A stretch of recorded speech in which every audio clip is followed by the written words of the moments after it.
जम्मू कश्मीर विधानसभा चुनाव में दूसरे चरण के लिए प्रचार तेज। बड़गांव में पीडीपी चीफ महबूबा मुफ्ती करेंगे प्रचार, तो कोटरंका में एनसी के लिए प्रचार करेंगे उमर अब्दुल्ला। पुंछ में बीजेपी ने किया रात्रि जनसभा का आयोजन, लोगों को गिनाई मोदी सरकार के 10 साल के कार्यकाल की उपलब्धियां, लोगों से बीजेपी के पक्ष में वोट की अपील की। किश्तवाड़ में सड़क निर्माण के दौरान जेसीबी गाड़ी पर गिरा पत्थर, एक शख्स की मौत, एक घायल।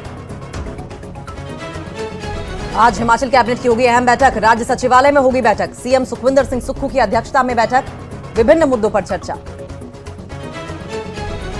न्यूज 18 के साथ खास बातचीत में बोले हरियाणा के मुख्यमंत्री नायब सिंह सैनी, मैं ही हूं पार्टी के लिए सीएम का चेहरा, हरियाणा में पूर्ण बहुमत से बनेगी बीजेपी की सरकार। शिमला जाने के दौरान करनाल में रुके नेता प्रतिपक्ष राहुल गांधी, कांग्रेस कार्यकर्ताओं ने किया